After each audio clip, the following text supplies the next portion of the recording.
Hello. Uh, my first question, it is possible to build bridges between different identities, between different nation states, between different political modalities.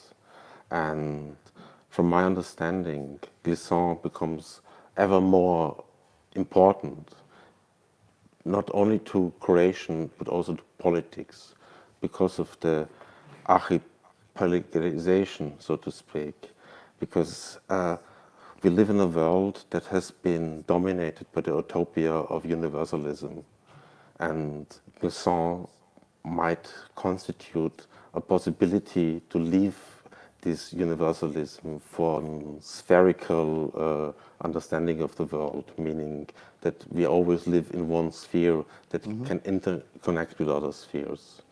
And I would like to ask you to ponder on both your relationship with glissant and also your further development of glissantism, which I see pretty much all of your work. Yeah. Yeah, thank you very much. We're here in Venice. It's the 10th day of the 5th month of the 19th year of the 2nd decade of the 1st century of the 3rd millennium. And it's very exciting to talk about Edouard Glissant because I still think that the world needs more translations of Edouard Glissant. I think that he's an amazing toolbox. The work is an amazing toolbox for the 21st century. The reasons are many. Or we could rather say there are many reasons for glissant being this, incredible influence, this incredible toolbox, for our time. One reason certainly being the fact that we live in an age of extreme globalization. It's not the first time the world experiences globalization. There have been other moments of globalization. Roman Empire would be one example. But certainly today is the most extreme, globalization ever fueled by technology. And Glissant early on understood that this would lead to two, basically, developments. It would lead, on the one hand, to homogenizing forces, which would actually ultimately lead to extinction, the disappearance of many differences, the disappearance of languages, the disappearance of cultures, but also the disappearance, as we can see now, of species. I mean, it's been announced this week that more than 1 million species are about to be extinct. And this horrific, this horrific news of extinction. I mean, Elizabeth Colbert says we live in the age of mass extinction. It's the 6th age of mass extinction.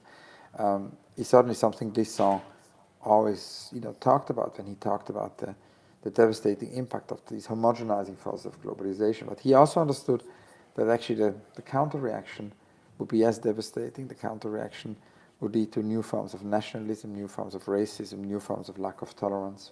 And so he said we need to resist both, right? We need to resist the homogenized globalization, but we need to also resist this counter-reaction, which leads to new forms of, globalism. And for this very reason, he talked about mondialité. There isn't really a word in English. One could maybe translate it by mondiality or something like that, la mondialité.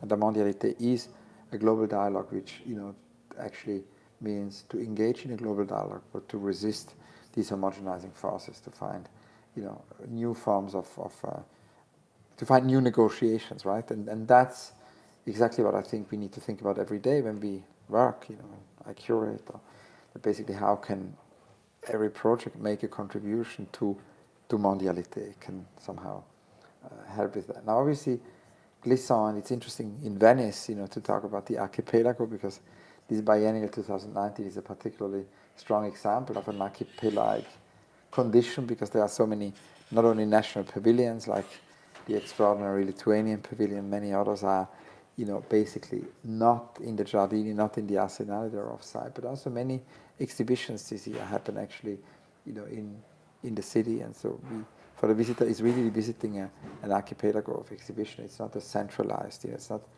the homogenizing forces of a sort of a centralized, continental thinking, but it really is the sheltering, welcoming aspect, right, of an archipelago. Now, I think Glissant's importance lies, of course, in this idea of celebrating, polyphony of the archipelago, but also this idea that we actually, and that's of course got to do with his biography. He comes from Martinique, and Martinique is an island surrounded by many other islands in in fact. And of course he says, when we are exchange with another island, or I'm in exchange with you and everybody else, that of course leads to an enrichment, of my identity. I don't have to have a fear of losing my identity. And he describes very beautifully, also through creolization, how that process happens, how actually the identity gets richer through the exchange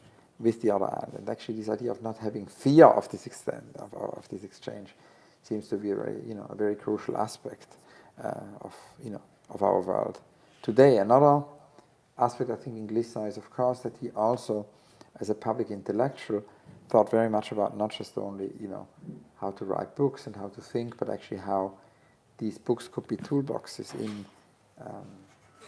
terms of building reality, in terms of producing. We could call it production of reality. And so Glissant did this himself. He founded a school, an incredibly influential school, which was fundamentally important for this whole region. But he also had this idea of a museum, which makes it so interesting for us today, because he wanted to do this all-world institute, where he wanted to basically bring together all these ideas we've outlined, the archipelago, the polyphony of centers, the idea of mondialité, also the idea of opacity. So all of these concepts would somehow have played within this art institution, or this cultural institution, he wanted to create. I see I see a form of Glissantism, a form of archipelagoism in the reemergence of the essay, because the essay is a form of binding together disparate moments and different ideas to a fragmentary whole. And you just years back, you had an amazing conversation with my former professor, Harun Farocki, and you now have a really amazing exhibition with Hito Steirl.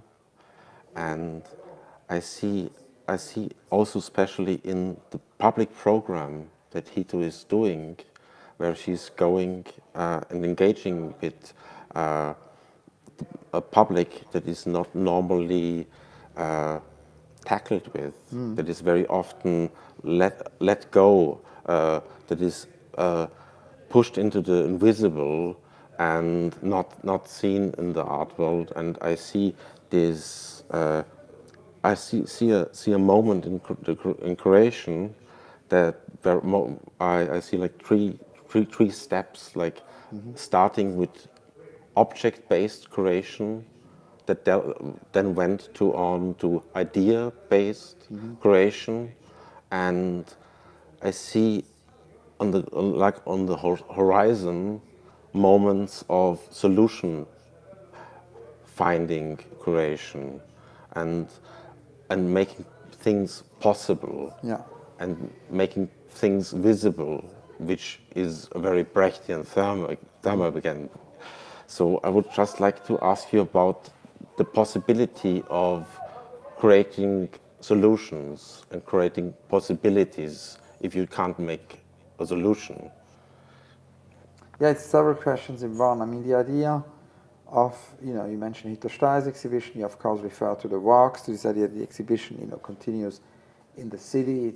It actually also happened outside the gallery through the app. One of the apps functioned also, outside, invitation to these walks, and that's something which, of course, is very relevant. It's very relevant. I mean, the exhibition had to do with inequality also, and it connects very much to what Arthur Jafa said. Arthur Jafa has such a strong presence here at the Venice Biennale this year, with his amazing new film and his sculptures. He had a show at the Serpentine. Actually, his first museum show was with us in London. And Arthur Jafa, the first time he arrived at the Serpentine, basically said, we can't just wait for people to arrive in Kensington Gardens, because there are many people who come never to Kensington Gardens. And that's, of course, very true. You have many people who grow up in suburbia, who grew up, not in this necessarily, proximity of Kensington Gardens, but outside, London, maybe half an hour away, and they will never come to London. We're working at the moment with Barking Dagenham, with the politicians there on an education project, and it's fascinating to see how many people from there actually have never, how many children or adolescents have never been, to London, and that of course means they've never been to museums either. Now that's one thing, so the idea that Arthur Jeffer would say, we cannot just wait for people to come to our gallery. We actually need to go with the work to the people. So he said he wanted to show his film Love is the Message, his previous film here in the Biennale, his new film. He wanted to show his film Love is the Message at the certain time, because he says we need to build a tent and then bring these films to these different communities who might never come to the museum. To give you another example, we build a pavilion every year, and this pavilion always happens on this little piece of lawn in front of the gallery. It's a very public endeavor. It's architecture for all. It's free admission. But also, as opposed to the gallery, it doesn't have doors, because basically it's an open door policy. You just stumble upon the pavilion and suddenly you're inside. And so the other day, a taxi driver dropped me in Kensington Gardens. I came, home very early one morning from a trip, like 5 a.m. or something, and then would be dropped at the office, and obviously nobody would work at the office at 5 a.m., so the driver assumed I must work there, and said he always wanted to talk to someone who works at the Serpentine, because actually, he wanted to tell us the story of his daughter.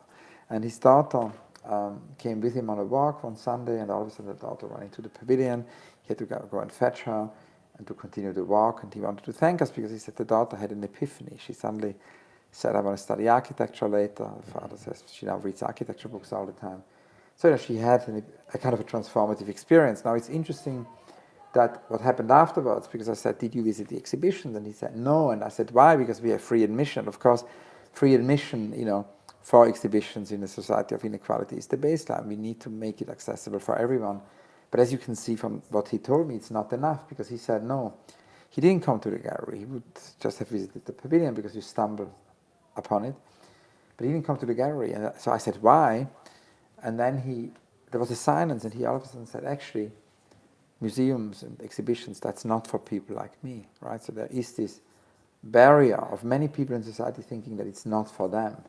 And it is our work, to kind of take those barriers away. And the pavilion is an example, because we go with the pavilion to the people. And in that sense, it is for everyone. And that's, of course, what Tim Berners-Lee wanted the World Wide Web to be in 1989. He said, we just experienced, a month ago, the 30th anniversary of the World Wide Web, and he said the World Wide Web was meant to be for everyone, and now net neutrality is endangered, and there's a faster internet for those who pay, and potentially a slower internet for those who don't pay. And Tim Berners-Lee resists that very strongly, because he said we need to maintain net neutrality. It's to be a fast internet for everyone, or the same internet for everyone. Now the thing is that idea, of course, that means that that it's very important to go with. It's the same story as with Arthur Jeffer, right? With the pavilion, we go to the people. There's a second part of your question I can answer about production of reality. Now, we are very inspired by two models from the 60s, Experiments in Art and Technology by Billy Kluver.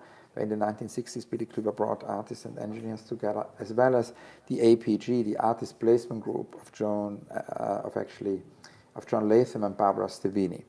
Now, Barbara Stevini and John Latham believe that art needs to be in society, that we need to produce reality. We can't isolate this kind of art outside society, and so that's why they wanted to place an artist in every bigger corporation, in every government. And at the same time, Billy Kluver said we need to bring artists together with engineers and scientists. And so Lilian Schwarz, for example, who alongside also artists like Rauschenberg, worked with Bell Laboratory engineers, had literally an office in Bell Laboratory. We'd go every day and would meet the scientists there, the engineers there. And this idea of going beyond the fear of pooling knowledge, bringing these disciplines together, was very much part of the practice. So Experiments in Art and Technology, Artist Placement Group are two of the models at a certain time. We believe every day into this idea of actually producing reality, and that's why, with our CTO Ben Vickers, Jana Piel, the CEO, and I, and our teams have decided to actually proclaim not eat but need. We do the new experiments in art and technology. So that's Bob with Ian Chang, that's the experiment with Sandra Perry, that's the experiment more recently with Hito Steil. All these projects are kind of new experiments in art and technology. And for us it's very important that they are not about representation, that they are about production of reality. every poetics is a palliative for eternity. Yeah. And I would like to ask you, how can we make palliative into a cure? How Yeah, can I we? mean, I can invite you all to the Serpentine. At the moment, we have the Emma Kuhn's exhibition, and of course, Emma Kuhn's lived in the 30s, 40s. She was early on a healer and discovered, her abilities as a healer. But she also, later on in her life, started to make these extraordinary drawings. They were like seances,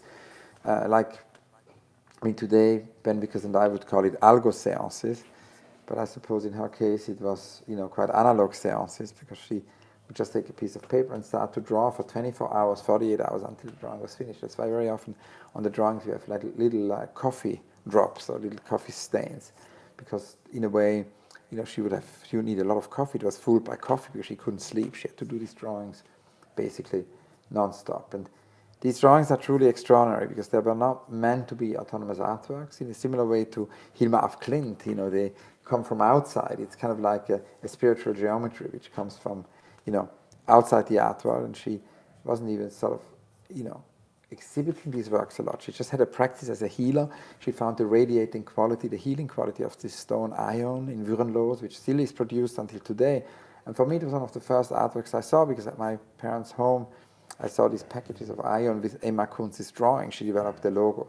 Anyway, these extraordinary drawings have all to do with healing the planet. They have to do with, basically healing in general. And it's very exciting to see that now in the current world climate, and what could one say in addition to that about Emma Kunz? Yeah, in a way, she really wanted these drawings to be, toolboxes, for healing. They were not meant to be autonomous kind of artworks, but we can see those all of a sudden also as amazing artworks. So we organized an exhibition. We have Christodoulos Panayotou, who with curator Melissa Blanchflower and me and Natalia Gavrovska worked on these benches. So went to the quarry in Würenlos and got big quantities of this stone, of this healing stone. You can put the stone, you can drink it, you can, swallow it, but you can also bath in it. It can be applied in an interior or exterior way. And so Christodoulos built these chairs. They're like big sofas, a bit like over there, this table that size, And so visitors could sit on them and actually contemplate the drawings of Emma while sitting on her ion. And so I think in relation to your question, I'd like to invite you all to come to London and see the Emma Kunz exhibition, which will then tour to Schusch in the Engadine, where it will actually take place later this year in the Swiss mountains.